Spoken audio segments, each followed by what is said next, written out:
Welcome to Learn OS++ by Example, Part 3. You'll notice that we have a website at the top. This is purely the support files for the video that we're just about to do. That's it really. Over here we have a object which we're going to go through, which is going to comprise of our summary. Then we're going to do some examples which will include this object. The only difference between these two objects is that this is a pointy cuboid and this is a rounded cuboid.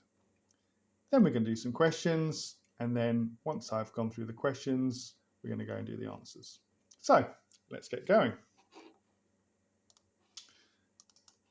So to get OS++, we need to go to the OS++ website. Here's a screen dump of that website.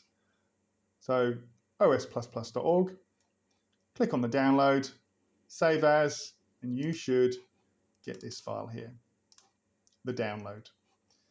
You need to take the download to an archiver, extract it out. This is the one that comes default with Linux. Hit extract, close, and we have two files. A welcome message, which goes and explains what's going on. Since I wrote it, I know what's going on, so I'm going to delete it just to tidy things up. And the framework itself. I'm going to rename that to My Projects. Make it my own, as it were. If we go into My Projects, or the OS++ framework, we have a whole bunch of user files. They're there to serve as an example. The only ones that we need for this particular summary, or part 3, is Learn the Hard Way, Learn Hard A, which is the bunch of examples that we're going to be going through, and the template. This is the minimum template, which is just the simple, this is how I get the code working. Everything else is being deleted.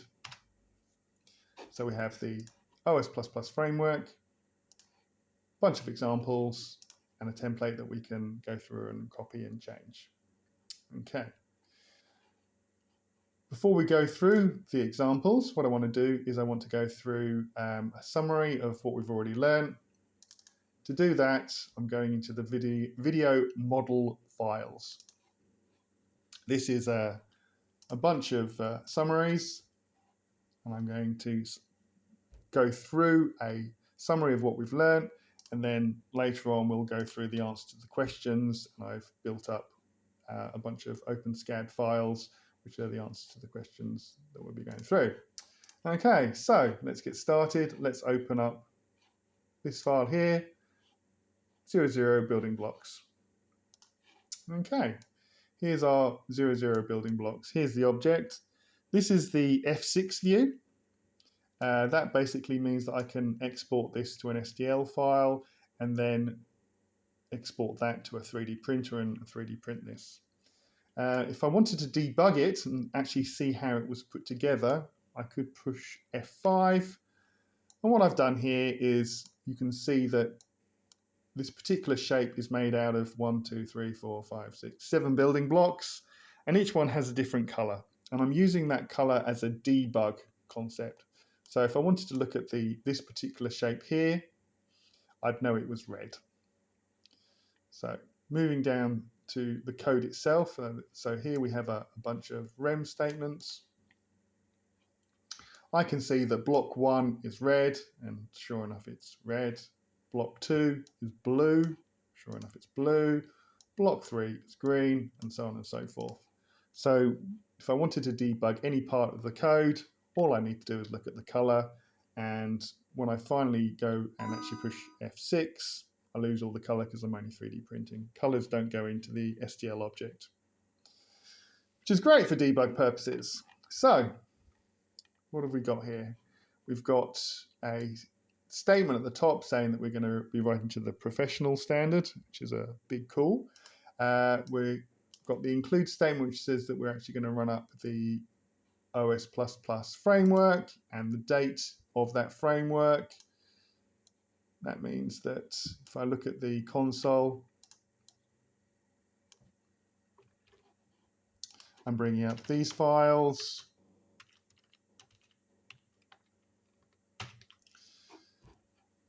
just popping them here so you can actually read them. So here's the framework saying hello, and then it proceeds to load up all the files. They also say hello. They tell you the version number that they're running and their help. And off we go. This part of the piece of code is the primaries. So I've actually got a cuboid block, which is each one of these.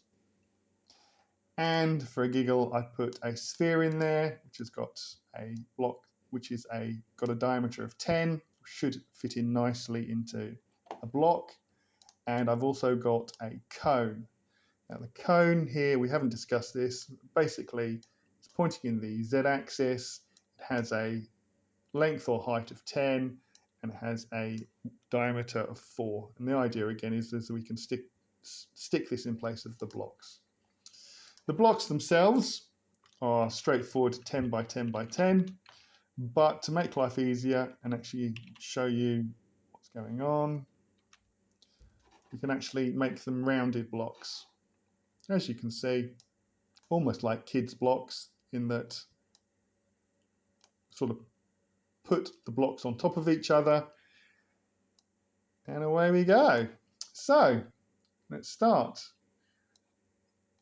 So here's my video prompts. I've already explained the F6 is. I have to talk about inline coding. Okay, inline coding. What is inline coding? If you look at the block number 1, which is red, we can see that it's the base block. The blue block is placed on top of the red block. And to actually move from 0, 0, 0 to the top of the red block, what I've done is I've got a translate statement. There you go, nice little translate statement. That translate statement is running off this function. And all this function does is says, look, this function lives in the libcuboid library. We're going to do a move, and we're going to go from 0, 0, 0 to 0, 0, L. So 0, 0, 0 is here, and 0, 0, L, where L is the top, is the z-axis. The top of the z-axis, it means that we're going from here to here, and we're going to put a block on. Now, when I talk about inline programming, what I'm saying is this is a cumulative statement. So if I have 2 of them, I have gone up 2 blocks. If I have two of them, and then I ask to go to the left, I've gone up 2 blocks, 1, 2, and I've gone to the left, 1. So this is called inline programming from the point of view of, rather than saying a for next loop and looping around twice, I literally just put the code here. And these transactions, or these translates, are all accumulative. And what I mean by that is this particular translate statement will be added to this translate statement, which will be added to this translate statement until we finally have our final translate statement. And then we print our red cuboid, which will be up here. Each cuboid is successively further and further away from the original cuboid. So as a result, we have more and more translates. Now, I love this type of coding because it makes it very, very obvious what is going on, which means that I can go through and I can debug it and make these changes. The interesting thing is that this code might not even be written by a human. It might be written by a computer program, C, maybe a batch program, even transactional SQL, and actually just go into a database, suck out the data, and as a result have these different lines. So if I wanted to put a block on top of here, if I wanted to move my green block up another block, all I would do is copy our block and add another one, and then another one, let's say. So we've just jumped up 2. And eventually I'm not even looking at this code, I'm looking at the rem. So upper block, upper block, upper block, upper block, 1, 2, 3, 4, there we go. Very obvious. I call this simple programming, and I love it. Okay, let's go back to the beginning. Now, what else can we talk about? Okay, let's talk about video prompt 1. Okay. If I switch back to our original building blocks, which is non-rounded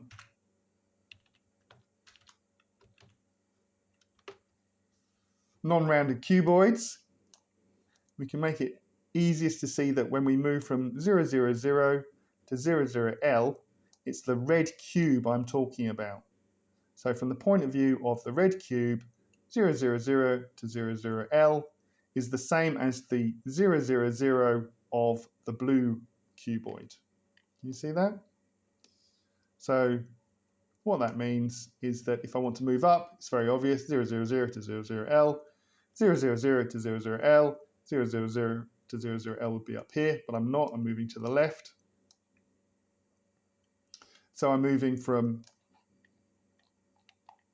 with my left, I'm moving from 0, 0, 0 to 0, L, 0. The L is in the Y area, so I'm moving in the Y direction. See that here's Y. So we move from here to here, and then we print our little cuboid again here. Okay. The question becomes, we're starting at 0, if we're rendering our block from 0, 0, 0, I here, and we are moving up, how do we move down? Well, the obvious thing here is that once we get to the blue block, you'll notice that 0, 0, 0 of the blue block is the same as 0, 0, L of the green block. So if we change our starting point, we can actually move down. So if we start at 0, 0, L, and then we go to 0, 0, 0 of the green block, we're effectively moving down. I hope that makes life obvious.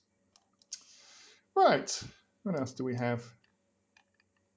Okay. So let's look at block 6. Block 6 is a green block. So it's 1, 2, 3, 4, 5, 6, this block here. And what I'm going to do is I'm going to rem it out. Hit F5, and it disappears. And in its place, I'm going to render this.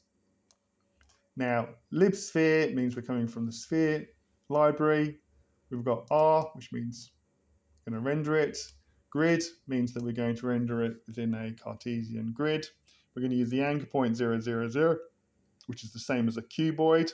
So even though we've got a sphere that we're going to render, rather than rendering it from the center, which is usually how a OS standard sphere is rendered, we're going to render it as if it is a cuboid. And if I hit F5, we get a sphere sitting quite nicely where before we had the cube. And as you can see, nothing else has been affected. It's all easily understandable. Now, let's take it a step further. If we can put a sphere there, maybe we can put a cone. So we defined our cone earlier at the top of the code. Again, we're going to render it using the same anchor point. We can see that it's a cone because it's coming from the lid cone library. We're going to render it, which is where the R comes from, and we're going to use a Cartesian grid. Okay, so here we have a cone, or a cylinder, because that's the way we've defined it, and it's being printed from this point here. Now, if we're rendering our cone from this point here, you'll see that it just barely touches the y-axis and the x-axis, and then is grown up. But if we actually want it to be from the middle, that's a bit of a problem, because effectively the only way we can do that is by increasing the size of our column. So if I pump in 10, it's a rather big column there, and then it fits nicely into the area. But what happens if we actually do want that, but we do want it in the middle, for example? Well, they're going to have to move it, or we're going to have to translate within that particular area. Before we do that, I'd quite like to show you a little bit of fun I had. What I did was I created what's called 4 columns. Now, 4 columns is a module. So if I just quickly zoom down, you can see we have a module here called 4 columns. And we have, funnily enough, 4 columns. Now, if I hit F5, our 4 columns appear as if by magic. So what's going on? Let's rem out most of them so we can actually have a look. So we're back to our original column before. We've got this particular translate. Because we're going from, this translate is using the lib cuboid MV grid, and we're going from 0, 0, 0 to 0, 0, 0. So basically we're going from this point to this point, which basically is the same point. So this is a complete waste of time, this particular thing, and I only put it in there because it makes it nice and neat. We then generate our block, sorry, our cone block, and that's where we get the pillar. And the anchor points are the same. Okay, let's get the second cone done. All right. So what are we doing here? We've got another translate. We're going from point 0, 0, 0, which is this point here, to L, 0, 0, which is this point here, which is where X is the last point. And then we're rendering this particular cone again. Now we're not rendering it with 0, 0, 0, because if we did, how can I show you? You can see that it's in the wrong place. So those two cones have been rendered from that point and then from that point. So what we need to do is we need to twist or use a different anchor point. And interestingly enough, the anchor point happens to be exactly the same corner. So, sorry, L00. So if we switch it back to L, we've now put the column in the right place. The next column, exactly the same thing. We're moving from 0, 0, 0 to 0L0, which is here. And we've changed the anchor point to be pointing in the other direction. Okay. And finally, the fourth one. We have all the columns there. However, that's not what we wanted. What we wanted was we wanted the column to be in the middle, and we wanted a small column. So we're going to run this code, 1_column. Again, this is another module. So let's have a quick look at that module. Okay, module 1. Okay, and I put a little bit of text in here. Problem 1. The old round peg in a square hole problem. Okay, so what I'm talking about there is that because the column is a column and we're talking about being in a Cartesian grid, we can place the column, but we're placing it as if it was a cuboid. What I mean is this, in the same way as this is a cuboid, this has been wrapped round by an invisible cuboid, and I can maneuver around that cuboid using the usual things. Now, all I've done is I've gone, okay, I'm at this point here, which is our standard point, and I've asked the translate to be calculated by this function. And what I'm saying here is I want to go from the 0, 0, 0, this point here, into the middle. X is middle, Y is middle, and Z is still at the base. And then I'm rendering that cone, which is actually a cylinder, from the middle outwards. And as a result, my column is smack bang in the middle of the cube, and we've got it nicely set up. Okay, what else have we got?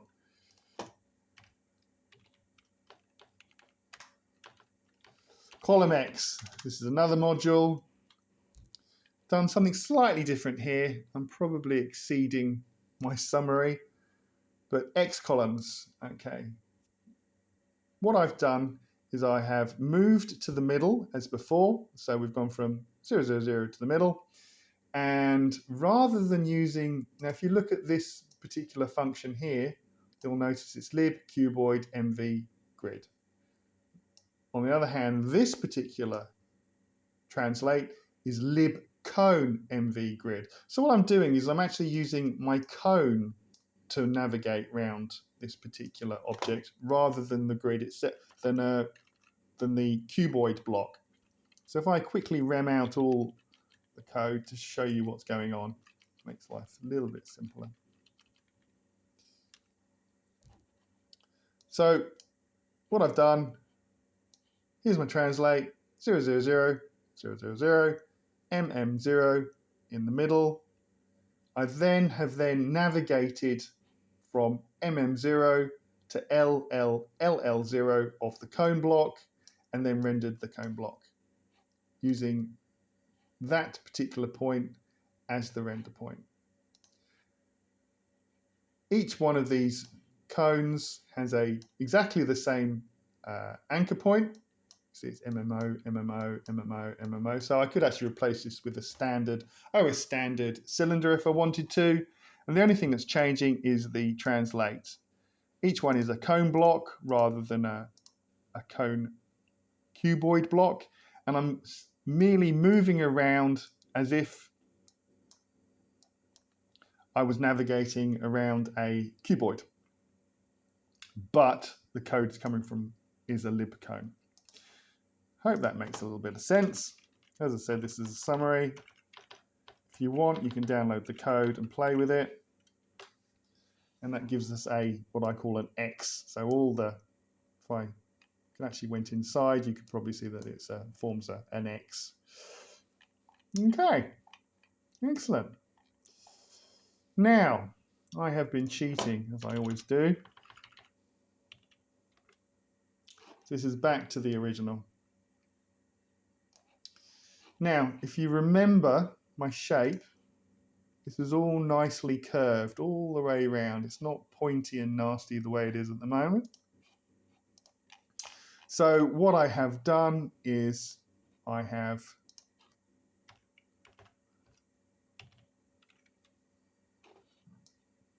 rendered these as an R cuboid, but again, I want these gaps to be sorted out. So one way of solving this particular problem would be to define a cuboid block, and we'll call it cuboid block 1.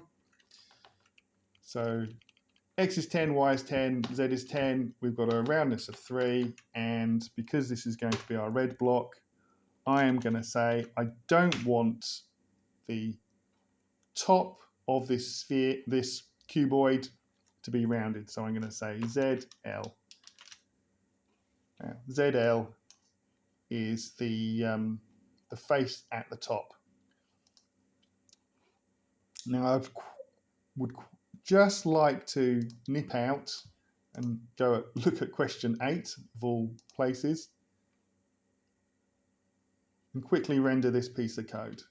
And the reason I'm rendering this piece of code is it shows you all the different faces. So you can see that ZL is the Z-axis, or the last top of the face. ZO, render it around, is the bottom. We have XO, and then XL to the other side, YO, and YL is this opposite. So ZL is the top of the cuboid, ZO is the bottom of the cuboid. So going back to our code, if I'm dealing with this red cuboid, I want the top to be perfectly flat. So I'm basically saying I want to remove roundness, so I'm using the minus sign, ZL, and I'm calling this cuboid block 1. So if I toddle down to here, I simply put a 1 here, hit F5. I'm looking at the wrong one. Oops. Okay, wrong red block. This is the red block that I'm trying to make flat at the top. Here you go. There's 0.00. So what I've got here is everything's rounded apart from the top. And to make the next block rounded, I want to remove the roundness at the bottom, Z0, and at the top, ZL. So what I could do is quite happily generate another block, and we can say Z0, ZL, and we'll call this block 2. Oops, 2. Zoom down to our inline code, which is here. Simply say block 2. Gosh, isn't this easy? So this tessellates nicely. The red block tessellates nicely to the blue block. So now all we have to do is the green block. It's going to be easy, isn't it? So same sort of thing. take the cuboid, copy and paste, because I'm lazy, go to, call it 3. So I want the bottom to be non-rounded, so that's Z0, and I want this particular side to be non-rounded as well, which would be where X equals L, I think. XL. I'm going to add corners. I'm going to add a comma so it makes life simpler. Okay.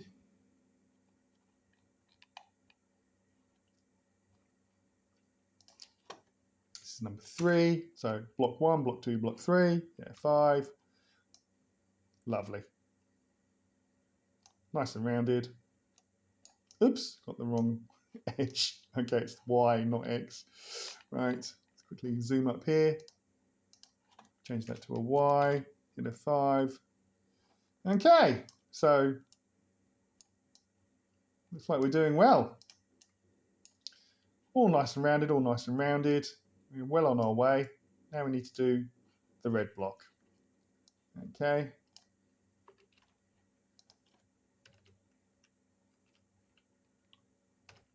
Space in there. Block 4.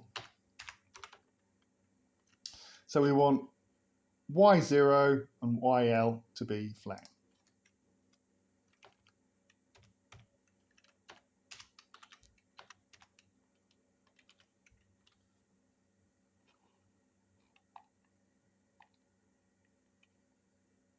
Block 4.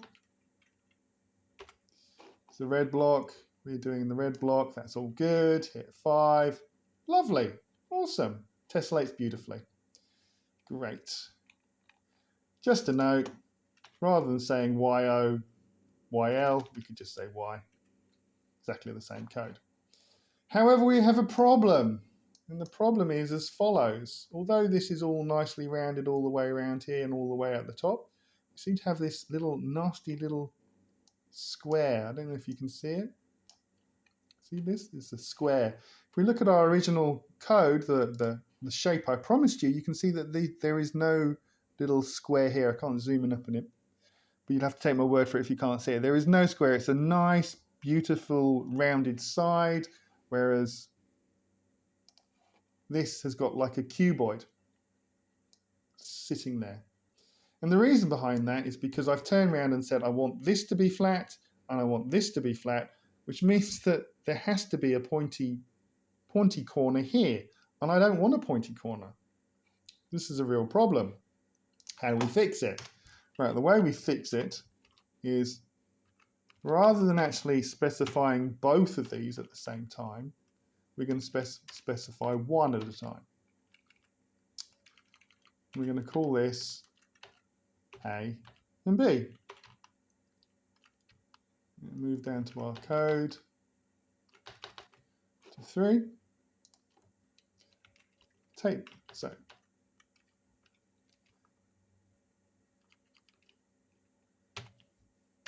here's our render. Now what I need to do is I need to put this in a block of its own. And the reason I need to do that is because I want the greenness and the translates to be applied to both of these. So to do that, I have to put it in a block. And what I should do is I should actually call union. And all union does is it adds them together. This is no standard thing, nothing to do with OS++ at all. If I hit F5, you can now see that the lines are all nice and rounded. If I actually turn around and say 50 or 60, you can see that you get a much nicer roundness, which, as promised, is what we have here. So what I've had to do is I've had to create a new type of block which has the roundness that I want, and I've had to union, and I've used union to union them together. So, in summary, we're basically doing kids blocks, adding each block on top of each other, and then each block of code can be changed and modified as we like. This is called inline programming because effectively all I'm doing is I'm copy and pasting the same code over and over again. It's very, very simple and I love it because it's very easy to debug. Obviously, if you're going to show the boss, you probably don't want to do this because obviously it's so obvious that even a boss could probably understand it and we don't want that. Let's have a quick look. Talk about F6, inline programming. This is cool. Written a little bit verbose. That's correct. I think that's it. Right. Moving on.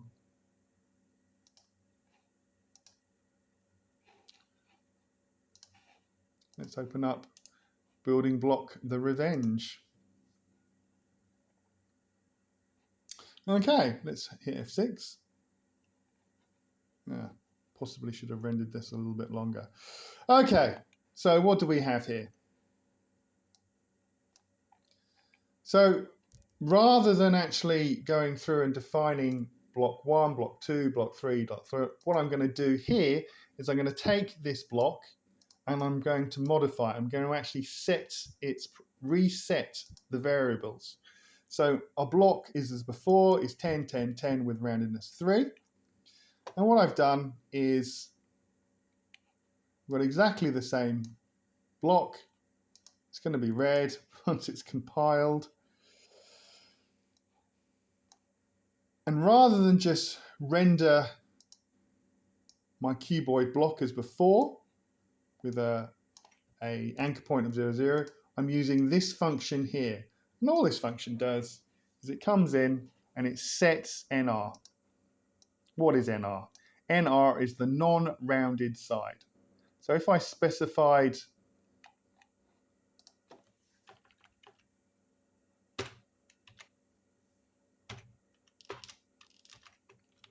this is the NR. So this is my X coordinate, this is my Y coordinate, this is my Z coordinate, this is my diameter of the roundness of the cuboid, and these are the non-rounded sides, or if I wanted to add rounded side to a pointy cuboid.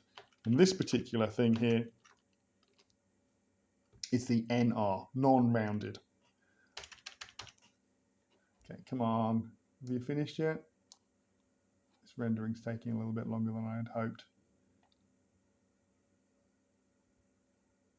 Come on. Okay. Ah, there you go.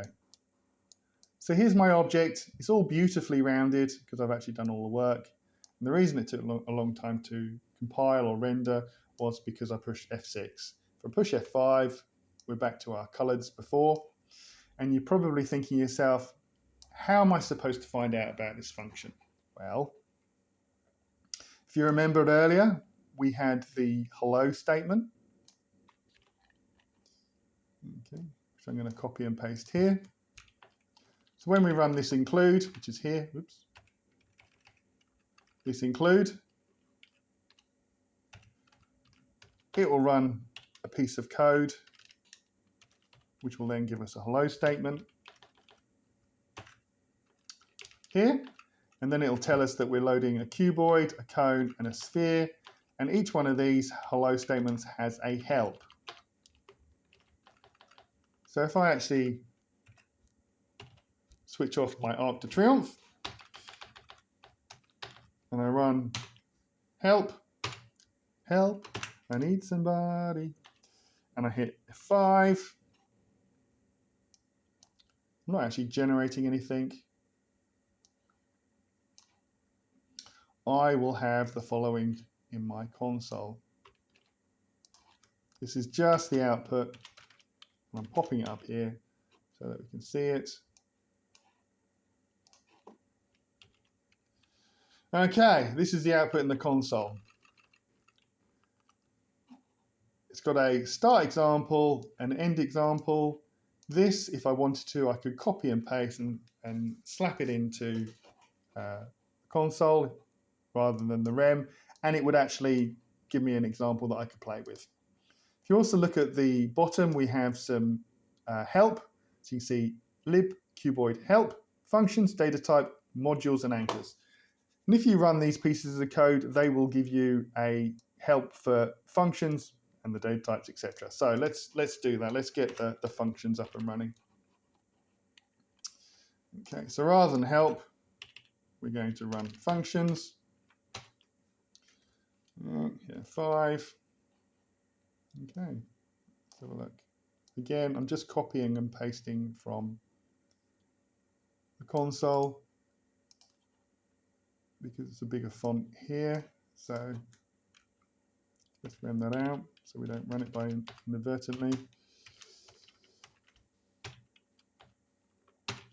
Okay, this is straight out of the console. Okay, and we have libcuboid help functions, and it gives us a code example. I'm going to copy that code example and just pop it here because I want to investigate it. So what does this example do? We've got cuboid example, which is our data type. We then have a quite reasonably complex cuboid. 10, x is 10, y is 20, z is 30. The D diameter is 2, and the NR, or the non-rounded sides, is minus Z. We then have this particular.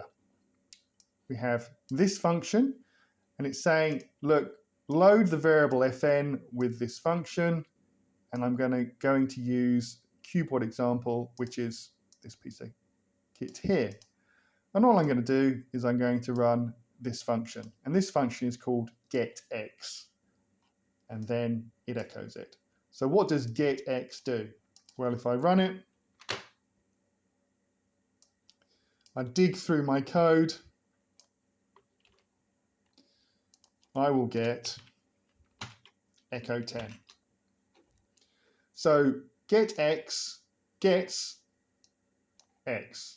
So rather than having to dig through this, I can just run this function and out pops my X variable. Now, if I wanted to get Y, get Z, copy and paste, and pop that in there.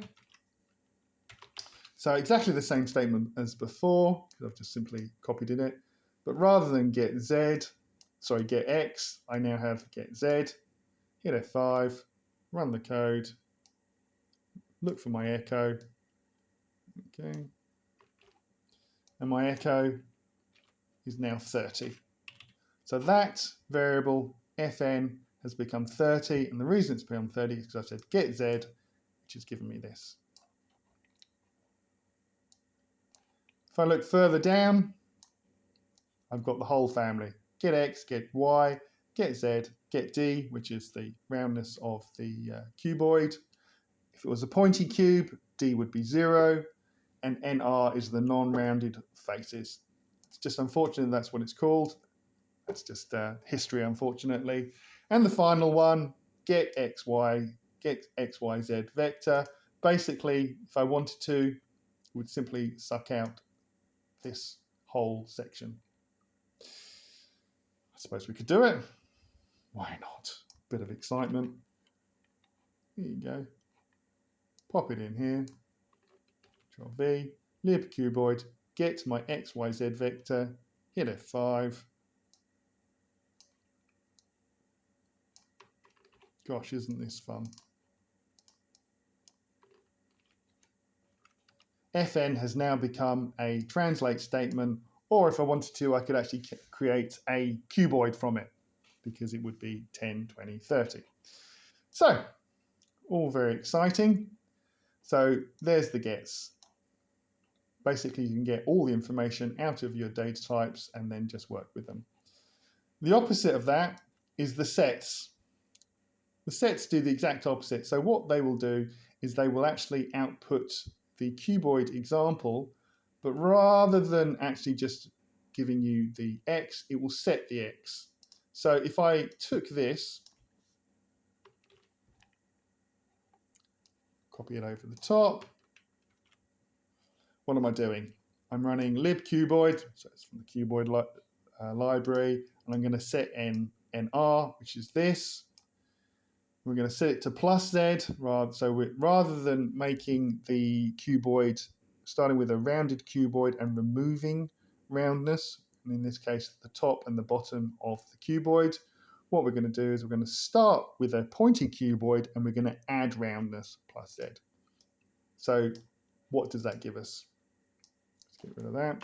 Yeah, 5. Here's our echo statement.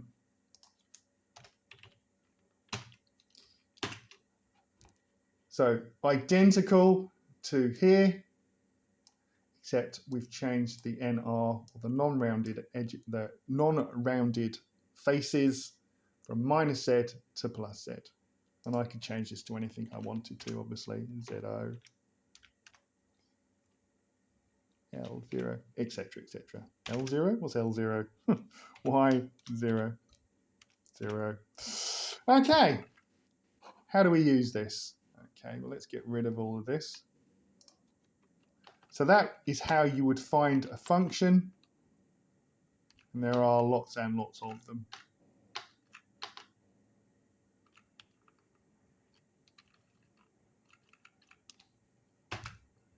So back to our code. Let's get a 5. Excellent. 5. There's our Arc de Triomphe. So what we're doing here is we're taking our cuboid block 10, 10, 10, 10, 3,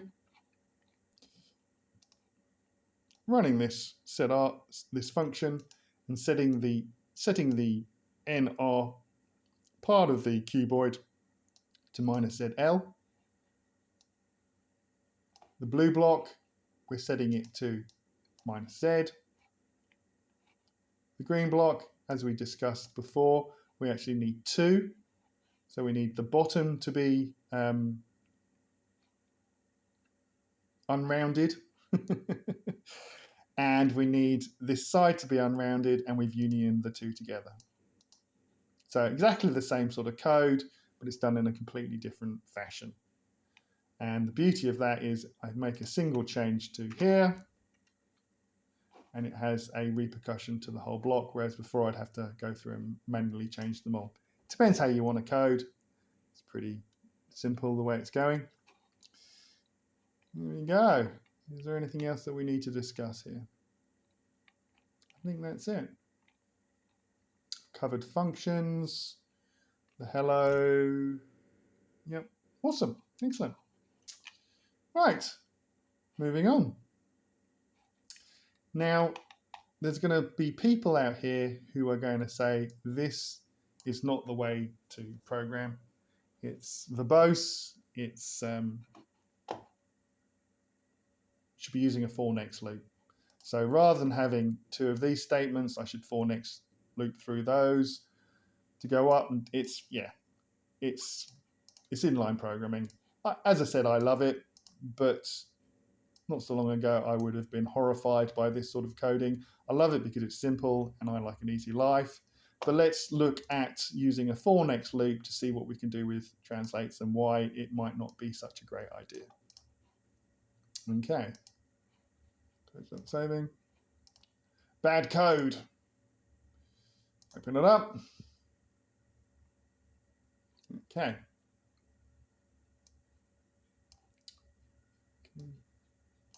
Set 5. We have 3 balls. Let's play ball. Okay, let's see if I can get it in the middle. Yep, awesome. I'm stressing this is not an OS++ issue. This is an OS standard issue. It's just the way it works. Okay. So here's our inline example. We've got the translate of 000, which does absolutely nothing. Just put it in there for consistency. We're changing the color of the ball to red. We've got 3 translates. They're all the same, 001. So 001, 001, 001. Because it's cumulative, that's 003. So if we look here closely, 1, 2, 3.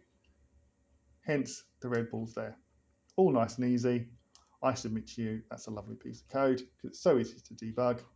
But let's keep going.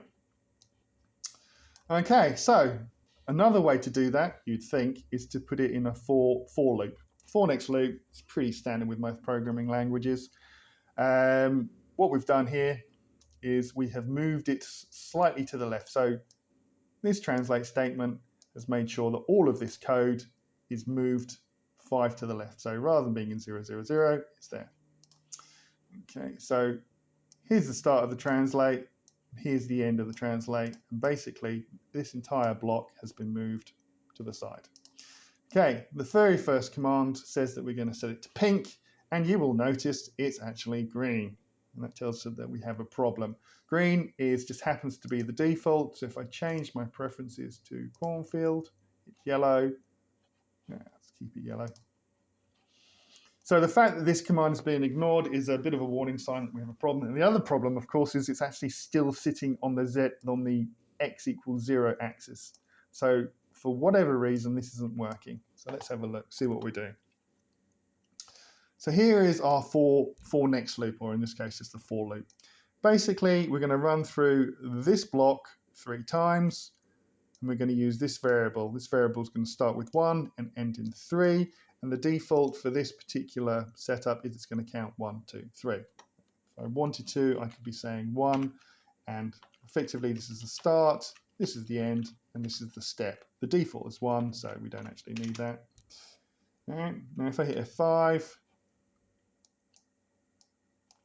we will have some echoes. I'm just going to pop that down here.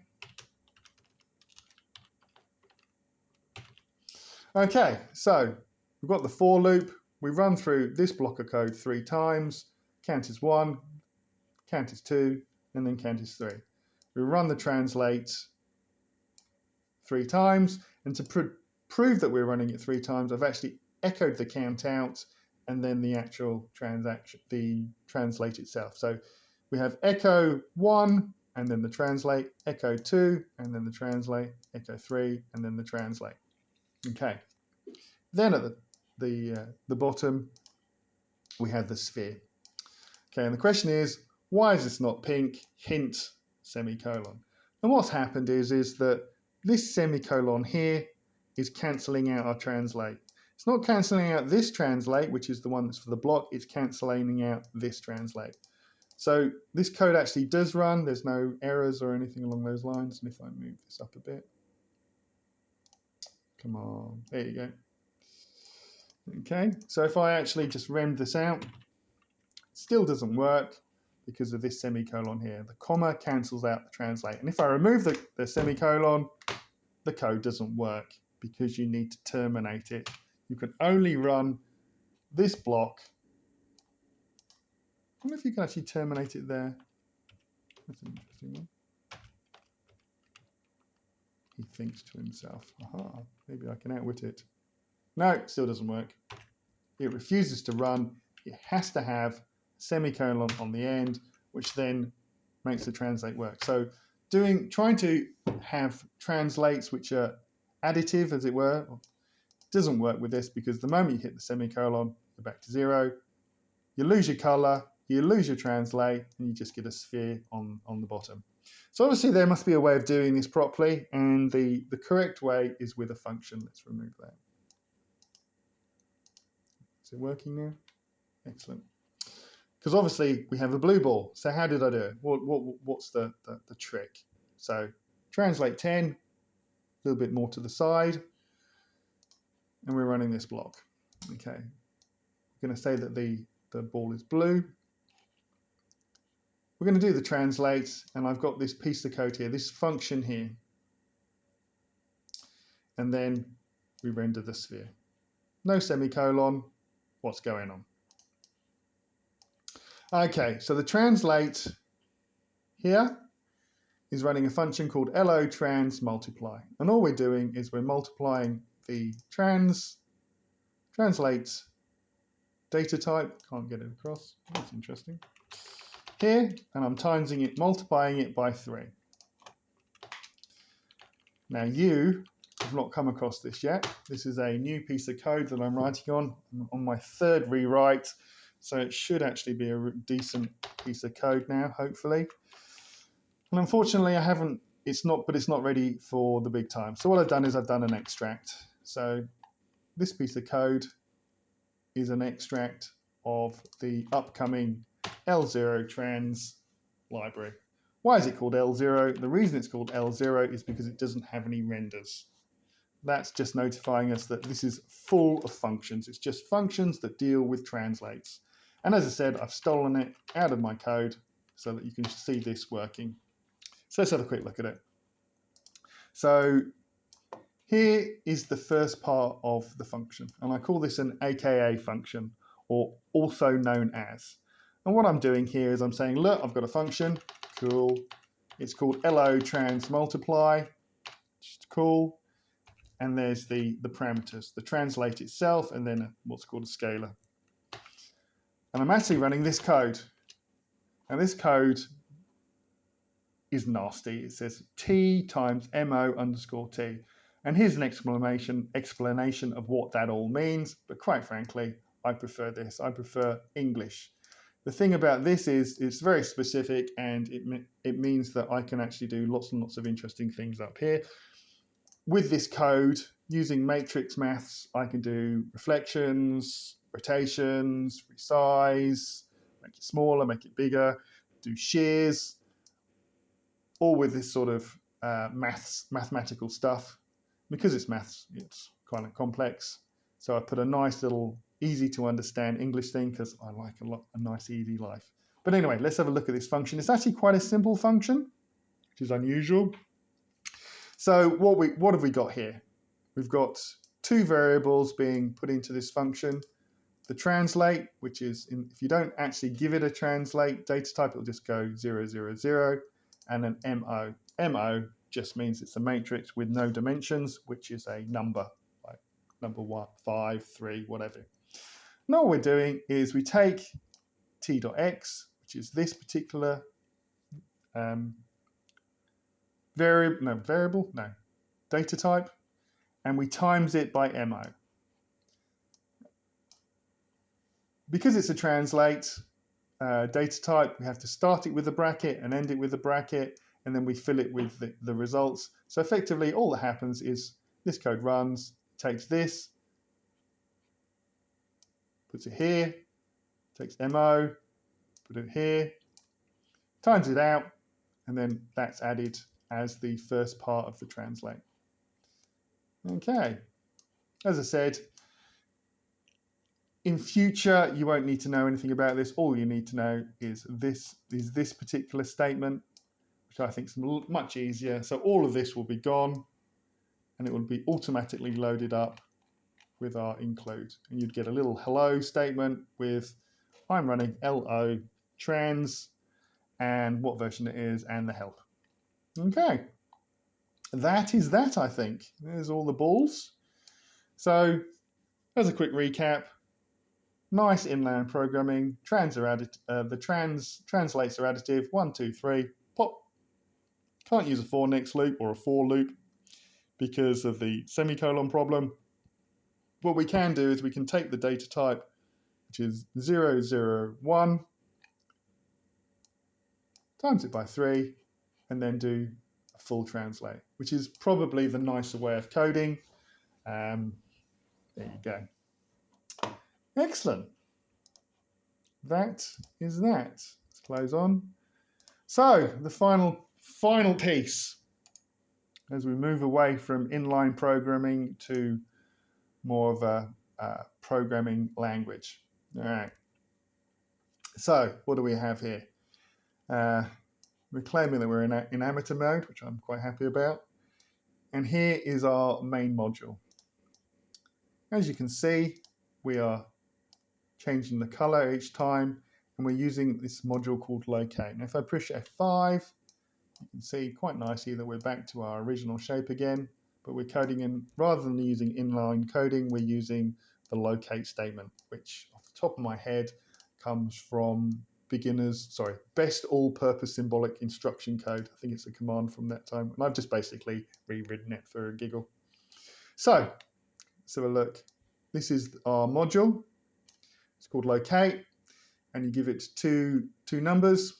If you don't give it 2 numbers, it will come up with 0, 0. So if I remove that, delete that, hit F5, I get exactly the same thing. So trim it out. My blue block disappears, proves it works. Put it back in. Because I haven't given it any numbers, it's used the defaults. All it does is I set the Y coordinate, and it looks a bit nasty, but it's quite simple. Effectively, we're doing a translate.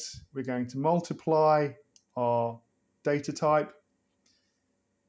This gives us 0, 0, 0, 0, 0, 0 to 0L0.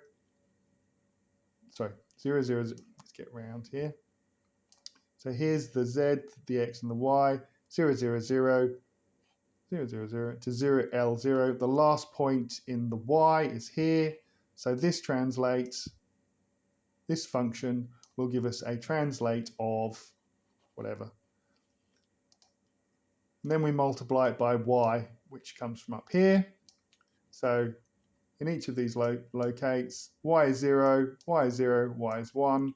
So the green block, we're moving to the left by 1. The interesting thing is we don't need to ever go negative, so there's none of this going up, along, and then down. The purple block is simply 2 to the left. If I change the variables, well, that's not going to do anything, is it? Oops, that would.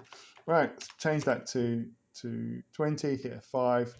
What I've done is I've made the blocks a little bit bigger, and everything's adjusted accordingly. So this calculates the Y coordinate. This calculates the Z coordinate in exactly the same way. It takes the Z number, puts in a translate, multiplies out this piece of code, which is move up 1 block. It's being multiplied by Z, and as a result, it will move up by the prerequisite amount, and then at the end, it renders it. So this is saying lib cuboid, render it from 0, 0, 0, off we go, and there we go. All nice and simple, and that is your straightforward basic translate statement. All this is the function that we've spoken about before, which in later editions won't be needed because hopefully we will just have a library to go. So we've done a summary. We started with our inline building blocks and individually crafted each block.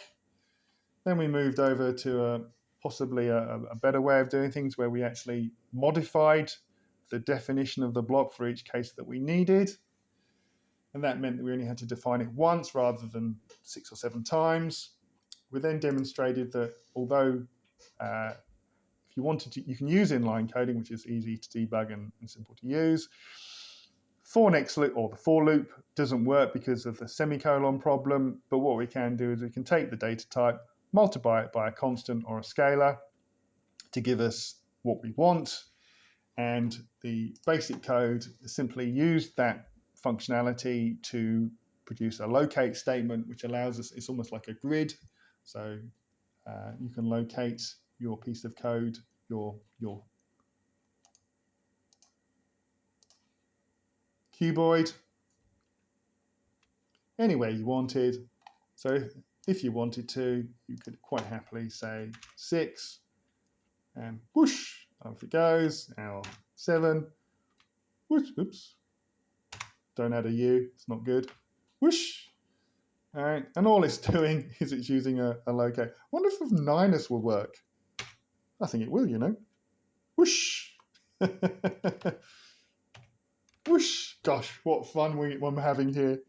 Unfortunately, it's only stuck to the YZ area. You'd have to recode and add another section. I suppose we could do that for a giggle. Shall we do that? Nah. I'm sure you can if you want to. But as you can see, by changing these numbers, we're locating all over the place, having way too much fun. Woo!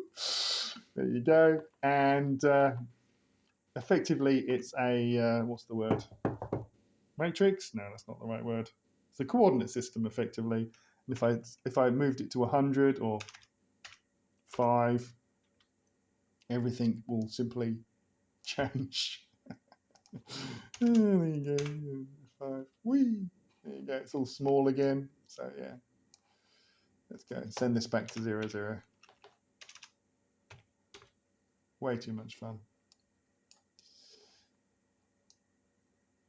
Of course, we could add a bit more information, maybe at a NZ, and then change, but that would be more work, and I'm not doing it. I'm just not doing it. Here we go. Let's change this back to 10. And I think that's it. That is up to date. We've spoken about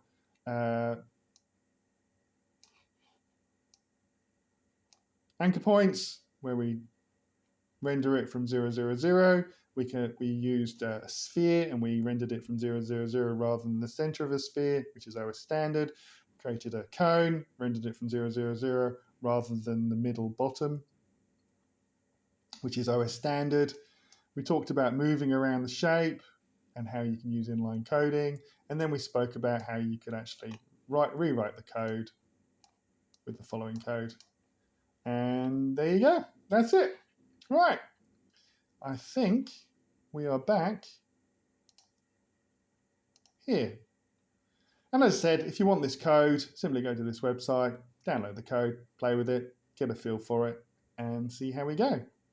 So, overview of the page is done, summary is done, so now we've got examples. That's that. So, we're back here again. We're going to be doing examples now. That includes these two lovely shapes. So, let's get to it. Before we get going, I just want to have a quick look at what a hypercube is. This is a hypercube. It's a tesseract, also known as a tesseract. You'll notice it's a cube, a pointy cube, and inside it's got another cuboid. Okay, this is a four-dimensional object and it's casting a three-dimensional shadow, and you're displaying it on a two-dimensional screen. It's a bit of fun, and we'll talk about this later.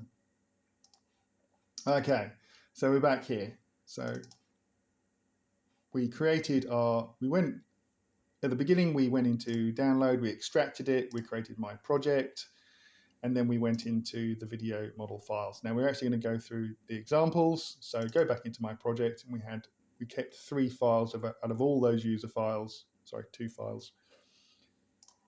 The OS++ framework, a template if we need to do any coding, and learn hard A, which means learn the hard way by example, part A.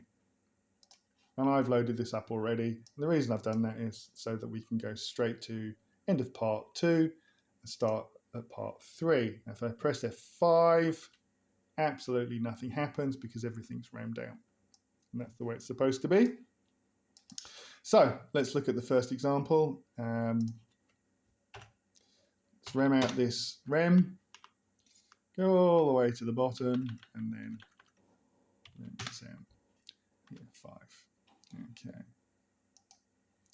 Now, did I manage to? Right. Okay.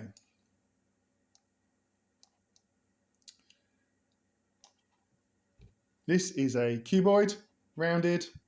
This is a red sphere. If you look at the code itself, you can see that I've defined the cuboid body as 30, x 30, 10, y is 10, z is 10, with a roundness of 5, and I've made it so that both y0 and yl are flat. And the reason I've done that is I'm going to move this ball up and down the x-axis so you can get a feel. The way that I do that is by changing this anchor example. And at the moment, it's at 0, 0, 0. Then I've got a whole bunch of rems of examples for you to try if you want to do so. And if we look at the code itself, very simple. This renders the cuboid from 0, 0, 0, which is this point here. This is the yellow thing. We switch to the color red, and then we move from 0, 0, 0, this point here, to our anchor example. Okay. So we're translating from 0, 0, 0 to the anchor example, which is the variable that we set at the top using the cuboid body, which is this thing, and then we print a dot. and we're using the lib sphere R grid. MMM just means the absolute center of the sphere, and this is the same as OS standard. I could actually replace that with sphere bracket bracket, whatever the dot is. I think it's 1. Okay, so moving back up here. So we're not going to go through all these examples because that takes forever. I'm just going to quickly run through what I want to show you. So by changing this variable, I will change where the dot goes. Now I'm just going to move along the x-axis, but if I wanted to, I could quite happily use the y-axis. And now let's go to the middle of the y-axis. Nothing special. I've just elongated it so you get a good feel for what exactly is going on.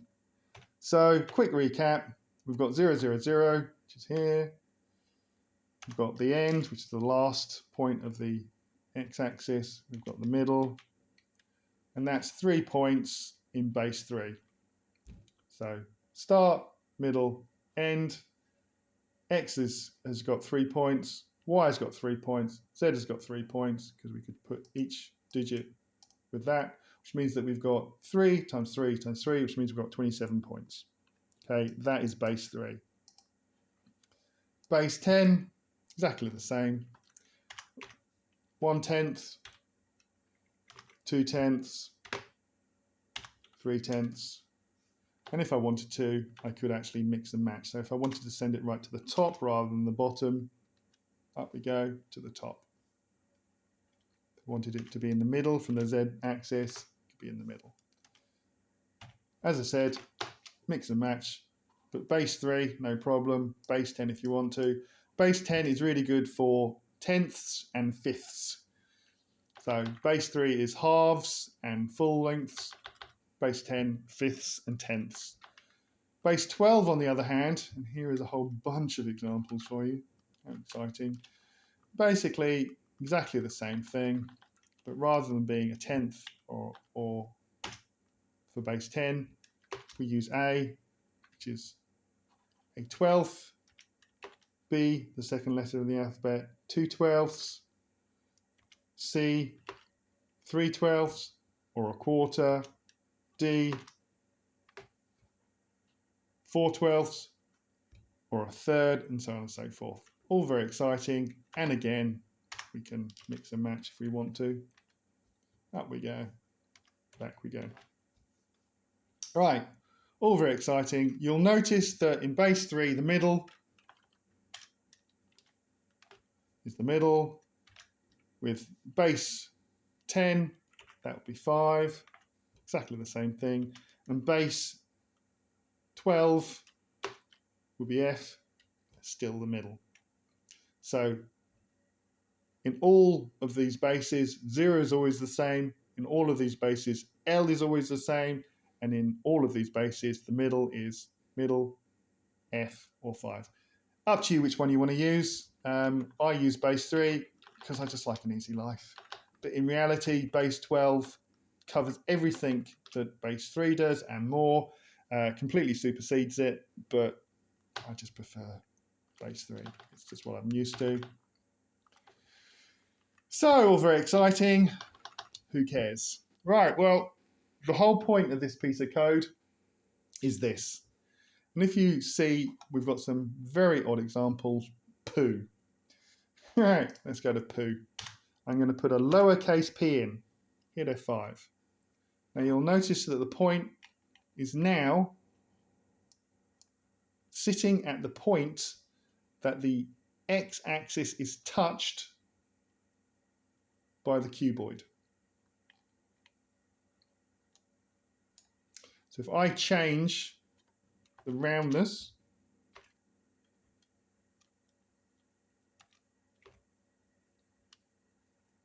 that point moves with it, because that is, as I said, the point. Change it so see 0. It's that point there.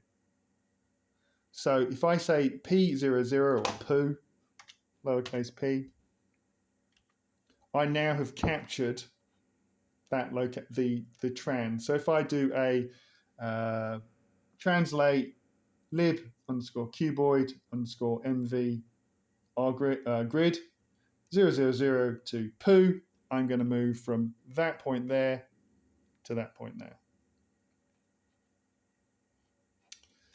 If I use the uppercase P, the ball disappears. Where could it be? Uppercase P is when you actually, if I get it out of the way so you can see, is the point that the x-axis is left by the rounded cuboid.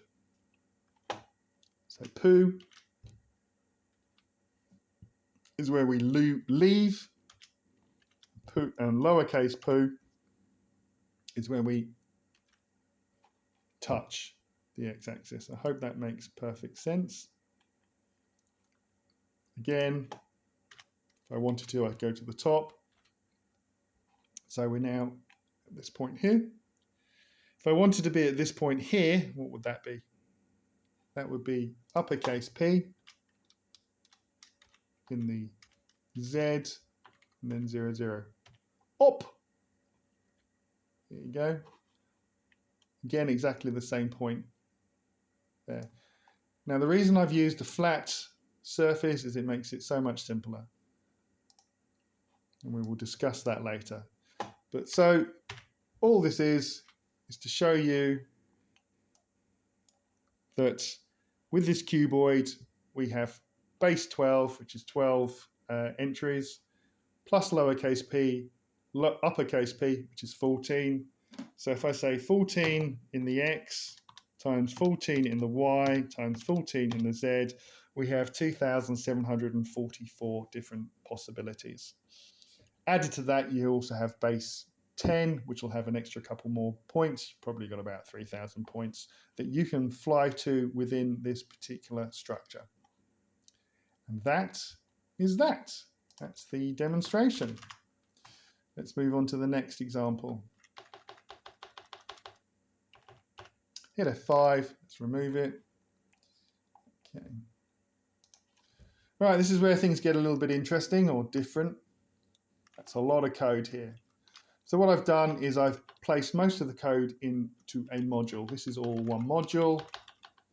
And then all we need to do is we call that module. The only time this module gets called is when we actually call it. So this module is called corners2. Don't worry about the name, it's just what I've called it. Hit F5. And it runs this particular thing. So let's have a look at this module. Corners2, if you don't specify anything, which I haven't, it will use a cuboid depth 10, 20, 30 with a roundness of 1. So if I put the cuboid in there, you can actually see the cuboid, and you can see that the red spheres are on our classic 0, 0, 0 to 0, 0, 0, this point here, 0, 0, 0 to L, L, L, should be the point behind there. These are the bottom corners of the cuboid. These are the top corners of the cuboid, the pointy cuboid. So would be 0. Go back to 1. So I have blocked this out and I've colored it red. So these are all red. The blue spheres, if I move it along a bit, you can see they're all spheres. You can actually get them both. Yeah, I can. Look at that. Awesome. So to recap, this is all in red, and it's the corners as we know and love them, 0, 0, 0, 0, L, 0, 0, so on and so forth. And then we've got the exact equivalent, but from the R cube's point of view. So 0, 0 to PPP is that point there, which looks remarkably, if you think about P, uppercase P, lowercase p as a substitute for 0 and L, you can see that the structures are the same. So 0, 0, 0, lowercase p, lowercase p, same corner. So if I actually remove this, that little blue dot, let's remove it from that side as well. That's a red dot. So the blue dot, let's increase the roundness. The blue dot, can we actually get it back again? Is there. So that sphere, the center of that blue sphere is designated PPP. You look carefully, you can see the blue sphere there, and each one of these has got the blue sphere.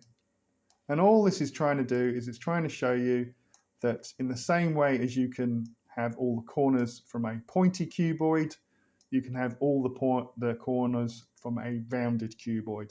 And each one of these is their designation. So uppercase P, uppercase P, uppercase P is here. And I can prove that by remming it out,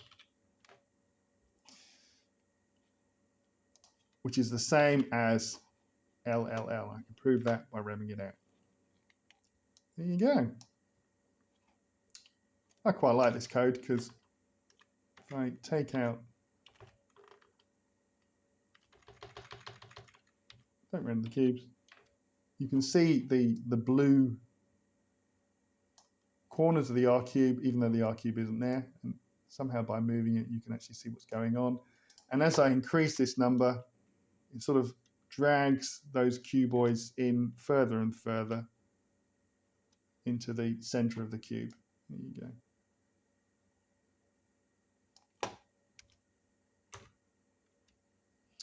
Okay, let's have a look at the other examples. Okay. Basically, I'm allocating this particular, so 4, 4, 7, so 4, 4, and then 7 up in the Z, and it's a pointy cube. And what that means, all this is trying to demonstrate to you,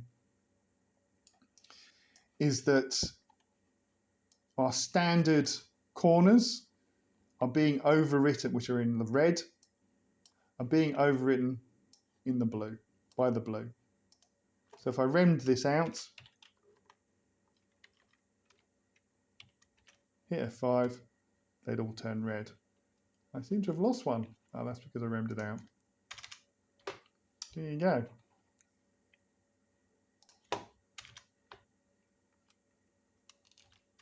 So with a pointy cube, 0, 0, 0 is equivalent to PPP, and LLL is equivalent to uppercase P, uppercase P, uppercase P, with everything in between. Ta-da. Here's the other example, and again, this is a smaller version of what we were talking about earlier. You can see that the blue are being dragged in, and if I put the cuboid in, I don't think this is going to work very well, but we'll give it a go. Oh, there you go, not so bad.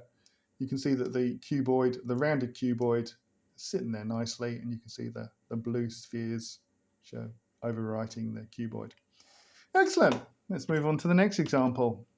All I have to do is rem out the call, and I can leave the module there. Okay, next example. Here we go.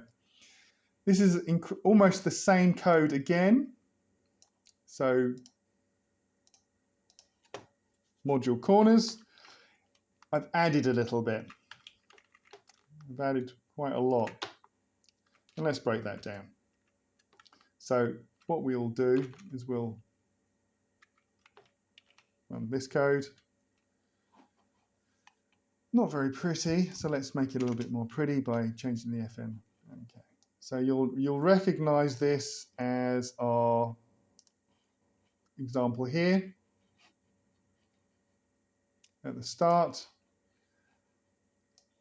And all we've done is we've fed in a rounded cuboid instead of a pointy cuboid. So here's the pointy cuboid. Ta-da! And then we've got the rounded one. So let's talk about this. So it's a little bit more complicated, this shape. So we've got a block of red as before, and we've got a block of blue. We've got the same sort of translates. moving us around the sphere, around the cuboid, and then we drop a sphere there. So you can see that all the spheres at the end are red, and the only reason they're blue is because they're then overwritten by the next piece of code. And what I've done is I've rendered out one of them, I think it's this one, 000 PPP, so that you can actually see the red sphere. All very good. You might be asking where these pointers are coming from. If you look at this, you've got a module here called _p_cone1. I should call it arrow 1. And I've done the same thing here, _p cone 2. All right. Why have I called it _p? Right. You will notice that I'm calling a module, and this module is actually part of the full module. So I've got my module starting up here. Thank you very much. Module start for corners, all the way down, all the way down, all the way down, and then I end it here. So this module is actually embedded in the module itself, and I believe that's called a private module, which is why I've called it _p. So here's the first one, cone 1, and basically all we're doing is we are creating a little arrow, 3 little arrows for P cone 1. P cone 1's up here, and because we said it's red. So these 3 red arrows pointing into the center of a sphere. So rather than having a sphere, we've got these pointy arrows. And the last private module, exactly the same, but it's these blue ones. Okay. So when we switch from a pointy cuboid to a rounded cuboid,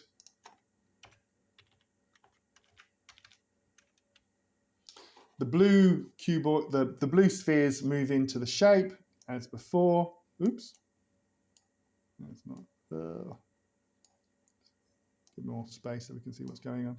And as a result, you can see that the red. So there should be a red cuboid here. Sorry, a red sphere here, but I've removed it, or there should be a red sphere here, but I've also removed it. And you can see that the blue spheres are moved in, and you can see that the points are showing you the center of those particular spheres. And you can see that they have overwritten the spheres that were generated by the R cuboid. All right, that's it. Play with it if you want. If not, there you go. Okay, so let's go to the next example. I think this is the final one. And it's a little bit of fun. Hypercuboid. All right, okay. Hit F5. Nothing happens. Awesome. Oh, did I undo the... yeah, forgot you to rem you out. Right, my hypercube. What were we talking about before? Let's go back, go back. Here's the hypercube, or the tesseract. It's a pointy cuboid, and it's got a cube in the middle. So what am I talking about here? Why am I talking about hypercube, which is a 4-dimensional shape? I think I'm trying to make a point. Hopefully it's a fun point. Right. So we're running the module hypercube. We've defined a variable called a cuboid tesseract shadow. We've said it's 15, 15, 15. That's our pointy cuboid. We're saying it's rounded with 5. And then we remove all of the roundedness. So this is actually a pointy cube. So if I hit a 5, let's get this out. We've got this monster here.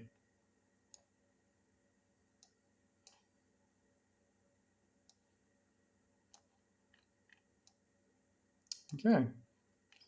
We could make it a little bit pretty. So it's more rounded. So basically, as before, we've got the cube, and I have allocated a sphere at each corner, and I've made it quite big. And as a result, it actually pokes out of the cuboid. If you look at my code, I'm saying corner 1, PPP, lowercase ppp, which is this one here. I'm echoing this out to the console. I'm doing my translate, and I'm putting my sphere in. Pretty standard stuff. Okay, now if I remove my cuboid, so I've got the spheres as before, but I've just removed the outside cube, and we seem to have an inside cube. What's going on there? So we go, so each one of these spheres is between lowercase ppp and uppercase ppp in the same way as you have 000 to LLL. Okay, the final part of the code. Right, we're doing a translate from 000, this point here, to ppp, lowercase ppp, which is the center of that sphere. We then are generating a cuboid with a anchor point of 000, which is making this here. And then we got this. This is a bit naughty. libcuboid mv grid. So basically we are asking this function to tell us the distance between ppp and uppercase ppp. And let's just...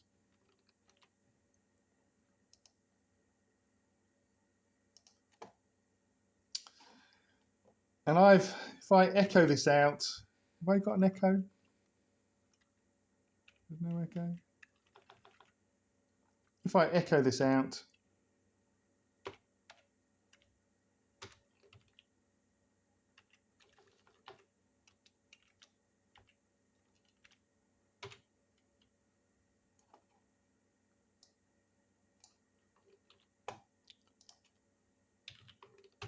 we can see that we get a translate data type. Now, the odd thing about a translate data type is it is identical to a cuboid.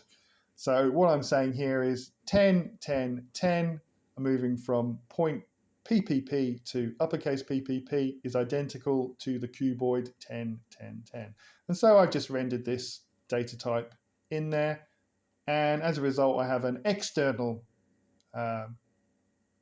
rounded cuboid, which is pointy, and an internal cube in there, much like the Tesseract shadow has. And that was the point I was trying to make in a fun sort of way. That you actually, if you wanted to, you can actually have two cuboids. So what's happened here is we start with 15, 15, 15, which is the outside cuboid. So it's 15 all the way along here, 15 all the way along here, and then 15 all the way. And the inside cuboid is basically worked out by removing the diameter of each one. So that's 10, 10, 10, which is what we got down here. And all I did was I converted that into a cuboid, the internal cuboid. And that is all there is. And that is that. That's the end of my examples for part 3. And this means we're going to quiz time. What fun. Let's stop there. Right, you're back. Let's do some quizzes. Your answers, please. So, let's start. Question 1. Where is the location of the middle of the sphere below? And we have a whole bunch of code. Now, we have a cube definition, which we use later on as a render. We have a translate, and it claims that it has no semicolon, but it does. We have another translate, which claims it doesn't have a semicolon, and it doesn't. And then we have a translate from 000 to LLL using that standard that we said before. And then we have a sphere of 1. Okay. So what we need to do is we need to work out where we are using our powers of mathematics. Right. There you go. Where is the location of the middle of the sphere below? A, B, C, D, E, F. Your answer, please. Question 2. Where is the location of the cuboid's 0, 0, 0 corner? Again, looks like the same code to me. Yep, it's the same code, same standard. Again, we have this semicolon, even though it claims that it doesn't have it. And it's asking where the location of 0, 0, 0 is, with a bunch of answers. Your answers, please. Question 3. Where is the location? Oh God, there's another one. Where is the location of the cuboid's PPP corner? This time we have a cube standard. We've got a rounded cuboid. We've got to translate. There is no semicolon. And then we have a render. So the answers are connected around this PPP. So what it's saying here is that if our spheres have a diameter of 2, then if we want to get to the center of that sphere, then we need to move with the radius. The radius is half the diameter, so 1, 1, 1, possible. Does PPP make any changes when we have a rounded cuboid? Or is it a bit like LLL where it's always fixed? On the other hand, we've got a diameter to 2, so maybe it's 2, 2, 2. And if you look at the following two answers, you can see that 9, 19, 29 is the cube standard minus 1, and this is 8, 18, 28, which is the cube standard minus 2. Interesting. What do you think? Your answer, please. Question 4. Where is the location of the cuboid's PPP, uppercase PPP? All uppercase corner, and I specifically say all uppercase. And I've got exactly the same code again, and interestingly enough, exactly the same answers.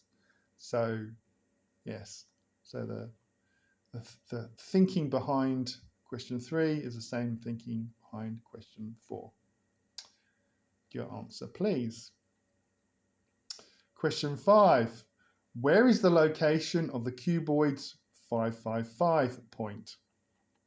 Okay, well 555 is obviously base 10. Cuboid standard, that's the definition that we're rendering it from.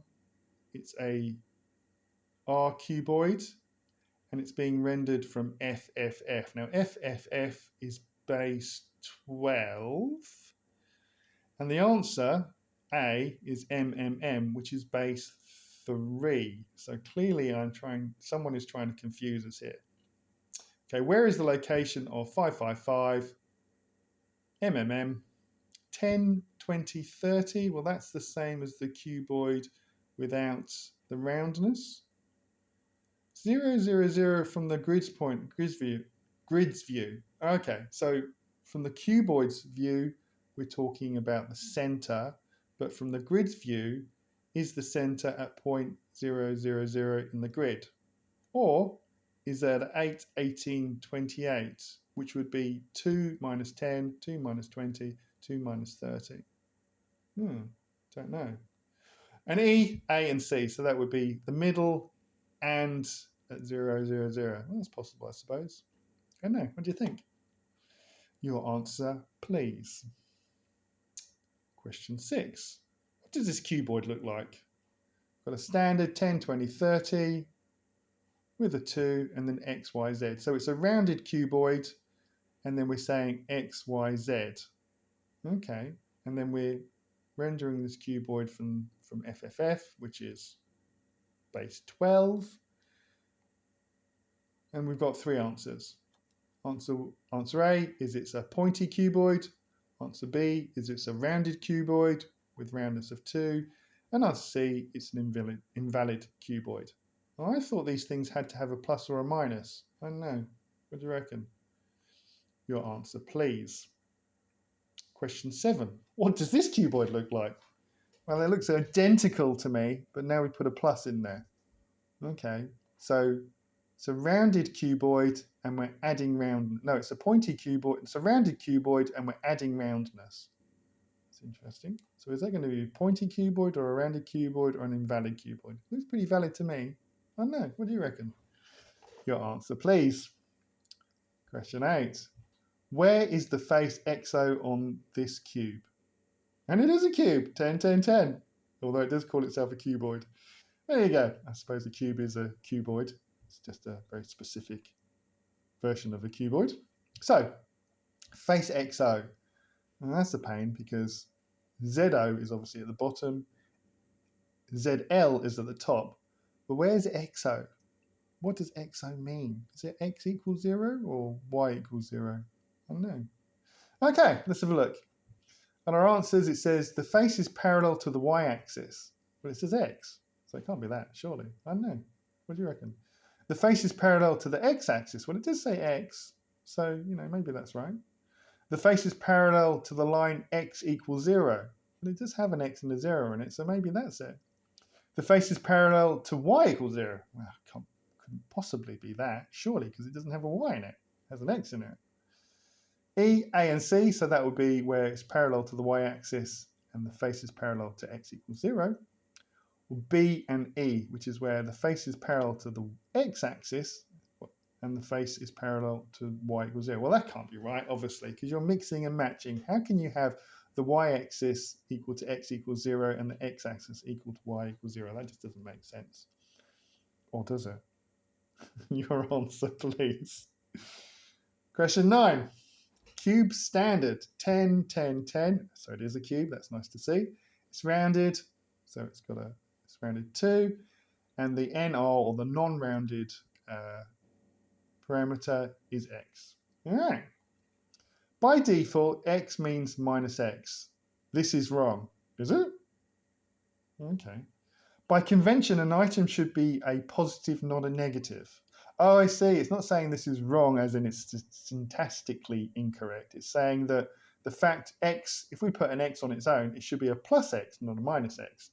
And basically, this is having a whinge at the coder, which is me. If I say 3, I don't think minus 3. So basically what we're saying here is that this, by convention, is incorrect. And the answers are A. Technically, you're right, the best sort of right. Well, that's complete capitulation. I can't cope with that. It just can't be right, obviously. The code is the standard. I am the law. So minus is the default by code. Everything else is hearsay. So basically what we're saying here is whatever the code says is the answer. Everything else is hearsay, whatever. Answer C, you are supposed to specify a plus or a minus. Okay, this is basically turning around and saying the programmer is always right and is always, oops, my questions just disappeared. Oops. Where's my questions go? Ooh. Oh, there you go. Sorry about that. Dreadfully sorry about that. So where were we? C, you're supposed to specify a plus or a minus. So this is syntactically incorrect. Should have a plus, should have a minus. So in the same way as XO works, so what I'm basically saying here is minus XO, that is not a 0. That is the letter 0 works. And it does work because it'll actually do a substitution for you. So does XO. So what we're basically saying is this is a catch-all. It's catching all of this stuff and it's just being lovely and making it work. But what it's saying is really we should be specifying a plus or a minus and therefore we don't need to worry about this default. And in the same way as XO, the letter O works, so does X0. Don't do it. It's basically catching it and trying to. So I'm trying to defend, the programmer is trying to defend himself here. And the real answer maybe, it's backwardly compatible. So it can't be changed without killing my old projects. Yeah, fair enough.